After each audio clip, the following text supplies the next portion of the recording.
As the year draws to a close, I want this episode to be a space of reflection for you. And I know it's very hard to reflect when you're rushing. So if you're listening to this episode in the car or between travel, take a deep breath and see where you can add some slowness. And if you need to come back to this episode later, that's fine too. Right now, just notice, what are your physical cues? What is your body telling you? Are you feeling tired, exhausted, in pain? Are your shoulders next to your ears? Are you forgetting to exhale? Are you clenching your jaw or your fists? Let's do a quick body check in. Unclench your fists, relax your jaw, drop your shoulders, exhale, and now keep listening. Welcome to Success Reimagined. I am Dr. Amna Shabbir, your host on this journey to thrive at the intersection of ambition and wellness. In every episode, I'll help you challenge outdated definitions of success, discover practical tools and strategies for growth without compromising your well-being. I am so glad you've joined me. Let's reimagine what's possible together. With 2025 ending, and depending on the news it has brought your way, you're likely experiencing all kinds of judgments and thoughts about yourself right now. Did I have a productive enough year? Did I do enough? Did I become enough? So, during this episode, I'm going to walk you through 4 steps that are going to allow from some reflection, some calibration as we move forward. The first step, we just did that, which was to notice your body. We just did it together. Your body tells you so much before your mind can, and often we ignore all our somatic cues. I'm going to first invite you to take that awareness with you as we keep going. Step 2, notice your thoughts and your feelings about the year. I invite you to take this into account. What are your personal thoughts about this year? Just notice all of a sudden you're going to have so many biases pop up. Your thoughts, your emotions surrounding those thoughts. Is there joy? Is there anger? Is there resentment? Is there grief? Just notice all of this without judgment. I also wanted to add over here that I will be hosting an end of year workshop to process 2025 and start 2026 with clarity and focus. Last year, when I conducted this workshop, I received an overwhelmingly positive response from the attendees. They definitely wanted me to do it again this year, and I am going to be honoring that request. If you want to get deeper into reflection and leave with a more organized plan, you can just head on over to success-curated.com and sign up. Okay, coming back. Now that you've done noticing your body, how it feels right now as you're listening to this, and as you have noticed what your thoughts and feelings about the year are coming up, we'll move to step 3, which is to audit your self-care this year. Yes, you heard me correct. I know that you're going to be auditing your productivity in terms of a variety of metrics of what you produced as a high achiever, but it is very unlikely that you're going to pause and actually do a self-care annual audit. Some of you might just not even like this idea because a lot of times you feel pushed and you feel cornered in a way that, oh my goodness, I have to do all these 10,000 different things, plus I have to invest in my self-care. If you are that person, also stay with me. I know, it sounds like a lot, but stay here. As the end of the year comes, you might have the urge to even squeeze in as much possible as you can from every waking moment and hour of your being before 2025 ends. If that is you, also please stay with me. The step that you're about to do is different. This third step is an invitation for you to audit. How have you cared for yourself this year? And I'm not talking about bubble baths and pedicures. If that's your deal, that's totally okay too. But really, just step into this moment of recognition, not about what you've produced, not how much you've served other people, not what you've done for your kids and your partners and your parents and your departments and your workplaces, but how much have you cared for yourself? Ask yourself, what did I do this year that gave me pure joy? Did I say no to something? Did I set a boundary? Did I enjoy a cup of coffee alone with intentionality? Did I go for walks? Did I take a walk even once by myself? What self-care habit did I consistently focus on in 2025? Maybe you spoke to yourself a little bit more kindly this year. Maybe you didn't. Just bring it to your conscious awareness. Realize it. And if you're having this moment of like you're just taking a deep breath and you're gasping because you've suddenly recognized that you did not do anything for yourself the entire year of 2025, also inhale, and that's okay. This is not a moment or an excuse for more self-criticism, for more judgment. This is simply a data point. This is simply a data point. You just recognize that, oh, wow, an entire year went by and I didn't do a single thing that was just for me, that gave me joy. I spent an entire year ignoring my mental and physical health, my joy, my play, my purpose, my fulfillment, my goals. This is a data point. And so all I'm inviting you to do right now is non-judgmental awareness if that is happening. We're not judging or fixing yet. We're just creating that awareness. I really like this quote by JP Morgan. The first step towards getting somewhere is to decide that you are not going to stay where you are. And you might have just taken that step. So now we're going to move to step 4, which is to nurture yourself by meeting your basic needs. Basic needs, very basic. Now that you've created some awareness, let's ask, have I started working on ways to nurture myself already? And nurture, it might just sound like a very lofty word for you right now, but so let's simplify that further and literally just ask yourself, are your basic needs being met? Here's what I want to bring in with my learning that I did during my integrative wellness coaching training at Duke Health. It's a tool called Duke Wheel of Health. And I like this pictorial representation. I'll drop the link for it as well, because this model breaks down the very comprehensive domains of well-being. And I'm going to just walk you through them and just think, have you been focusing on any of these elements that I'm talking about? Mind-body connection, movement, exercise, rest, nutrition, your environment, physical environment, your personal and professional development, your relationships and communication, spirituality, your emotional and mental health. And I'm going to add another layer, your preventative health. When was the last time you went for your annual exam to your primary care physician? Have you done your screening labs? When was the last time you got your blood pressure checked, your cholesterol checked, your hemoglobin A1C checked to make sure you're not diabetic, or maybe you are? Like, do we even know numbers? Are you up to date with your age-appropriate cancer screening? When was the last time you went to the dentist? When was the last time you went for your eye exam? Have you gotten your skin check done? Or have you been ignoring symptoms? Maybe you're experiencing some health issue and you're actively suppressing it. Maybe that pain, that ache on that part of your body, you're hoping that it'll go away. And when I say that, I don't mean any of this from a space of judgment, because I've been where you're at.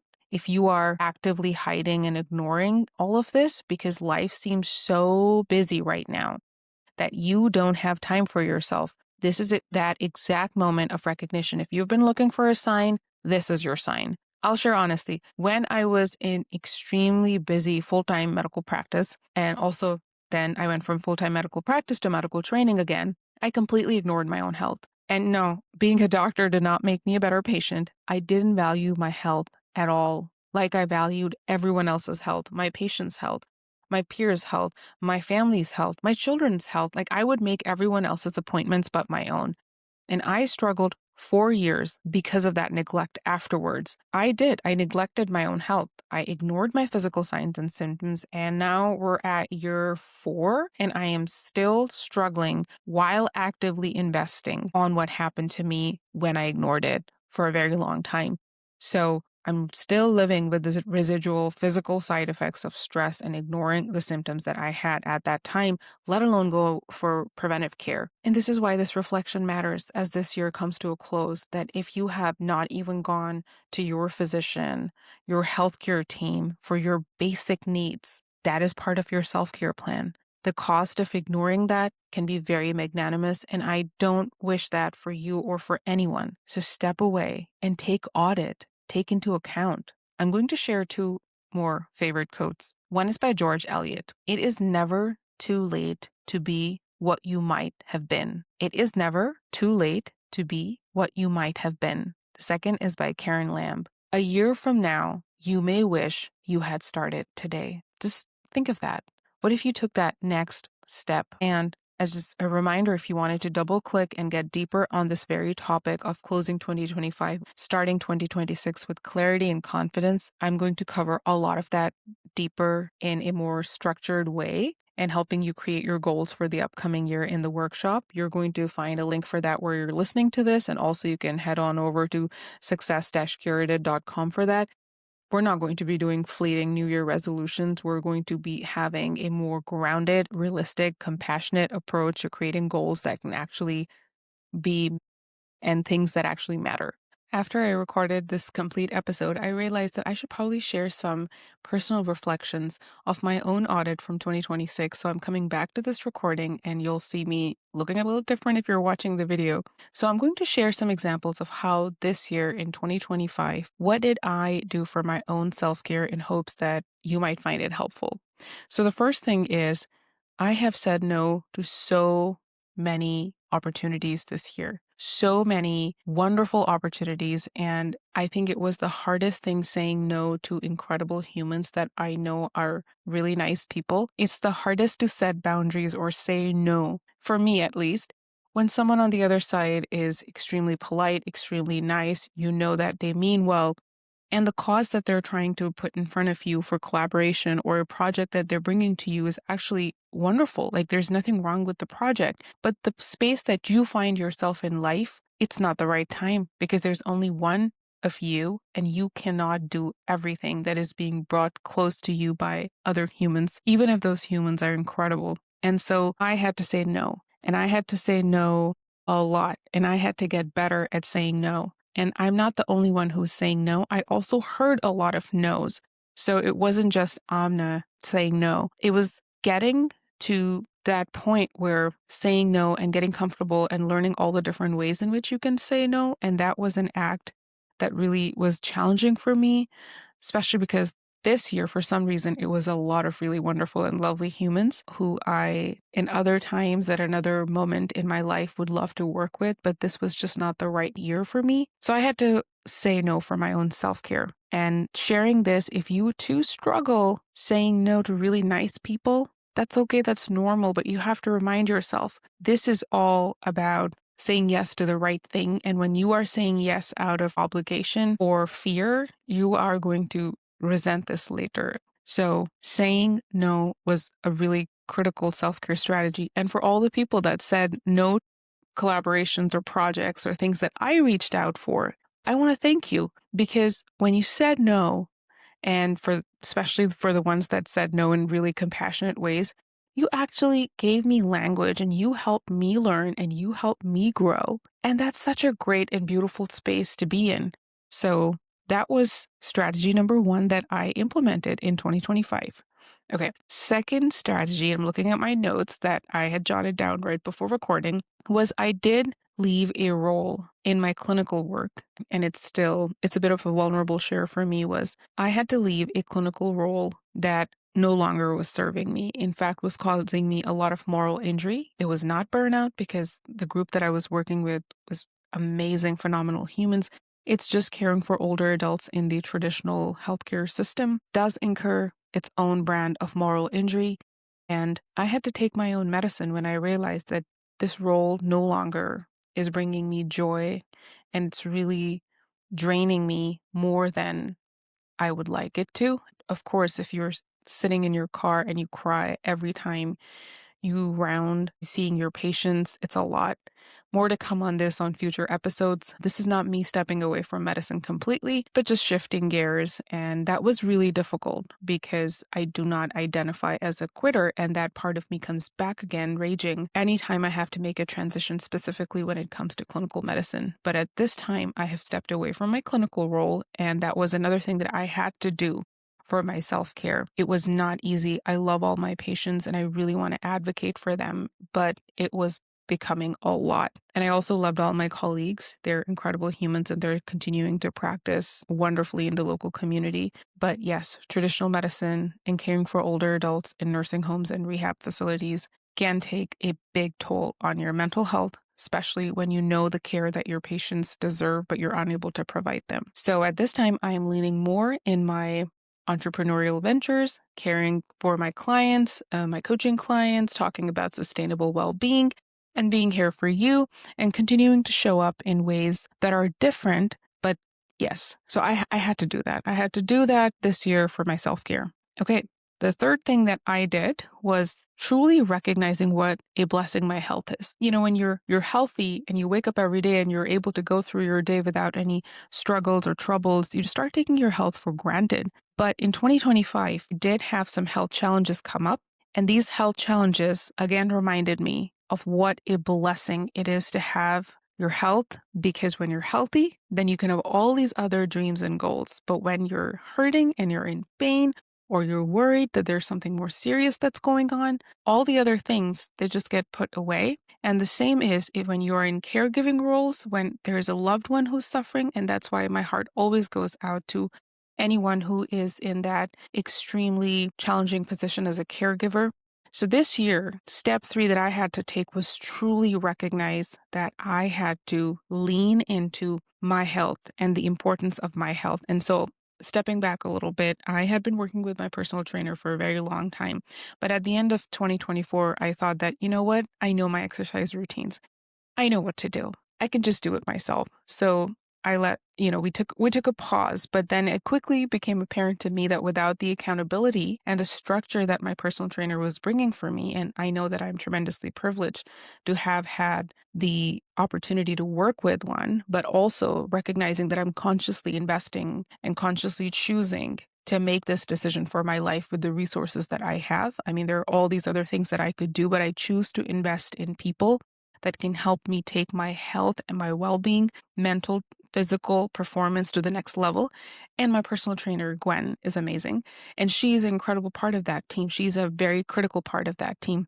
So I had to remind myself that, and I had to go back and re-enroll. So I am very proud to say that I started back up in January 2025, and I have been working regularly with her on my health, on my fitness, on my physical form since then. Now, as many of you know, I am a perfectionist. And so, what that does is when I start talking about exercising or working out, a very rigid framework presents itself. Like, I have to do this much work this many times a week. And if I don't do it, it's not perfect enough. It's going to be a failure. Why even try?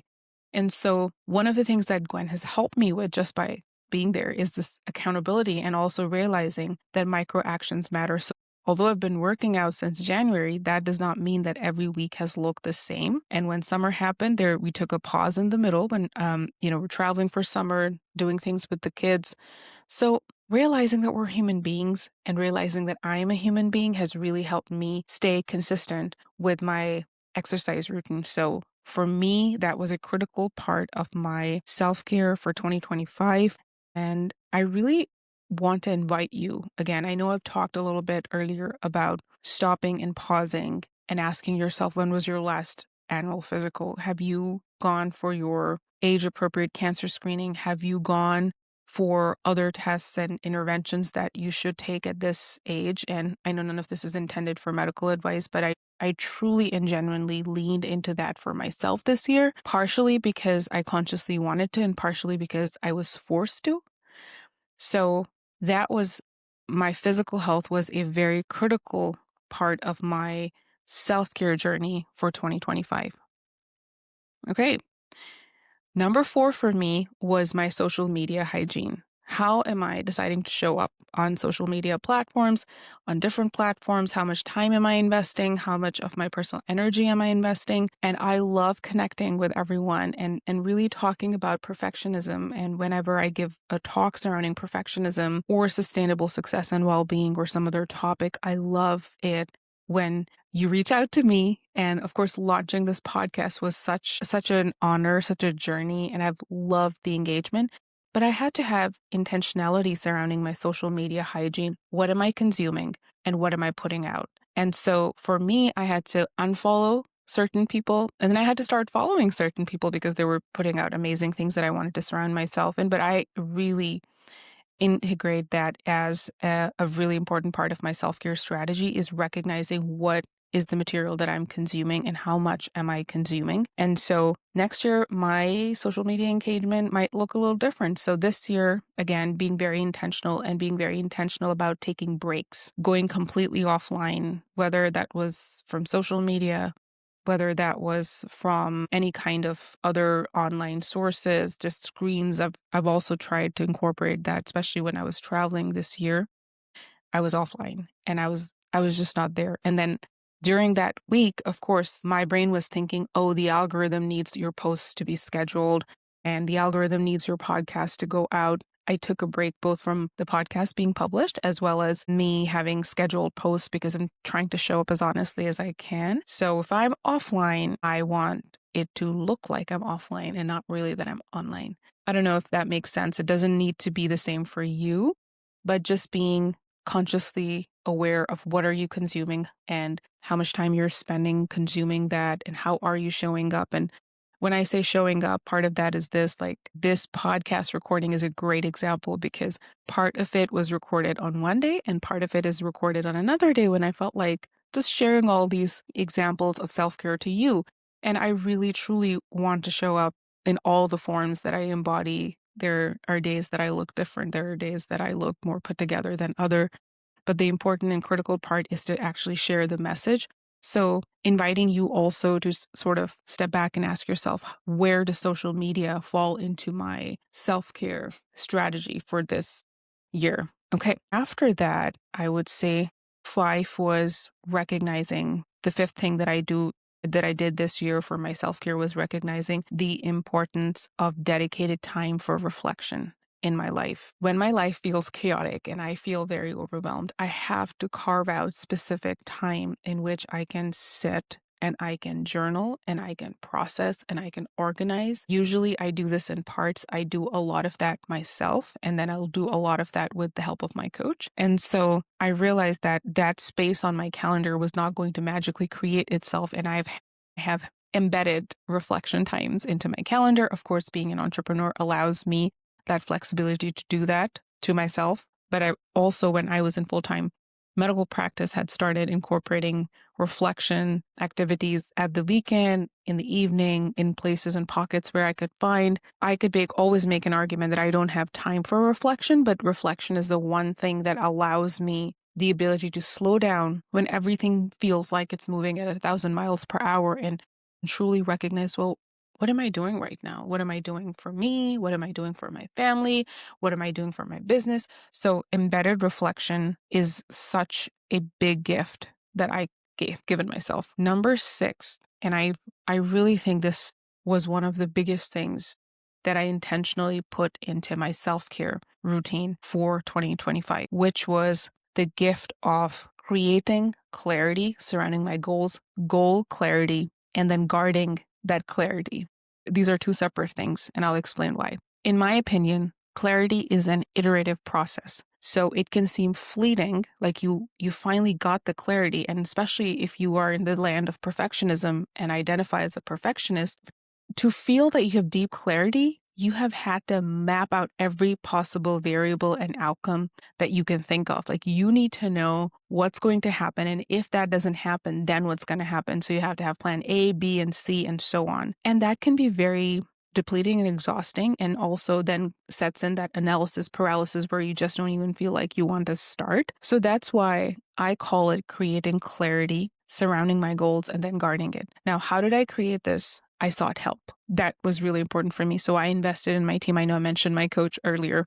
I have my personal trainer. And then I realized that what do I need to do? Like, this is not something, clarity, I feel, cannot be just created in a vacuum when you're sitting and having this conversation with yourself when you're unable to have somebody from the outside give you that objective opinion, objective thoughts. And actually, for me, I love coaching psychology. And even when I'm working with my own clients, I will help individuals walk step by step and have a deep and clear recognition of why they want to do what they want to do. And does that even align with their values and overall arching goals and wishes? Often what we do as high achievers is that we start thinking of the how we're going to get to the destination that we want to get at. Sometimes we don't even know the destination, but we're taking action and then we're striving. It's like this restless striving. But then we wonder, why are we not arriving at the destination that we really want to get to? So for me, I had to get really clear on those destinations and those goals, and radical clarity is what I would call it. And I created that. And once I had that, I realized that it's not always going to stay the same. I don't need to know the 10 future steps, even if I know the next step or the next 2 steps. And then I come back to it. So Clarity and guarding clarity is an iterative process. And in this process, I also learned that there were people that would deplete my energy, that would bring their negativity in there. So I had to shield myself from that kind of energy, those humans, those people, and come back to my grounded state of clarity. And having clarity has been the biggest gift. And yes, does that mean that I'm always going to be clear forever? No. But I recognize that when things start to get a little hazy, I need to go back and I need to have radical clarity. And there's a specific way that you can achieve it and guard it. And so maybe that's something that you want to create in your life as well. I would highly encourage you, because otherwise it just feels like overwhelm. You feel rushed. You're just going from one space to another space to the next space. So these are some of the examples in which I incorporated self-care in my life in 2025. These are not your traditional examples of self-care. And of course, like, while I love doing some of those things as well, when like that might seem more superficial, for me, self-advocacy is self-care. And these are all elements that help me move in that direction. Okay, I hope these personal examples were helpful to you. So as 2025, I want to leave you with these 4 invitations. This is the last month of the year and we're wrapping up. In conclusion, step 1, just notice your body right now as you're listening to this podcast or watching this video on YouTube. Just notice all the tension that you're carrying. Notice the aches and pains. Just notice what your body is telling you. Step 2 is to notice your thoughts and feelings about this year. Are you carrying anger, resentment, grief, loss, feelings of being left behind? What are those thoughts and feelings about this year? Because if you don't face them, they're going to go with you like residue into the next year. Just notice. Number 3, which is big, audit your self-care. What did you do for yourself in 2025? When you audit and you create awareness is the only way with that data, armed with that data, can you create change for the next year. And lastly, nurture yourself by meeting your basic needs. Basic needs includes going to your healthcare team. Basic needs include meeting those well-being domains that I talked about: sleep, nutrition, movement, all of those beautiful, incredible things that we need for success and for optimal performance, but as high achievers with our multitude of roles often ignore. And if this sounds very overwhelming, just start small and create awareness with the first step. That's all that's needed. And if it helps you, your productivity, your service to others, your ambitions, your larger goals, all of those amazing things are going to lay on the foundation of your well-being. And you deserve to make yourself a priority, because you don't want to have that rude awakening for your health, either your physical or your mental health, when everything comes to a crashing halt. And this is a great moment in time for you to just pause and to reflect and take that very next step that you can. Thank you for this time that you've spent with me. The upcoming conversations as we wrap up the year with my amazing guests will bring some more insights for you. And thank you for being on this journey with all of us. I really appreciate all your comments, your reviews, your ratings. Those messages are heard and appreciated. Thank you. You might believe you don't have the time or energy to focus on yourself, but this is exactly the right time to get serious about your well-being. You don't have to do it all alone. I'm here to help. If you enjoyed this video and are ready to take the next step, head over to dramnashabbir.com, where you'll find free resources you can access right away. The website link is below. Let's get started on your path to thriving.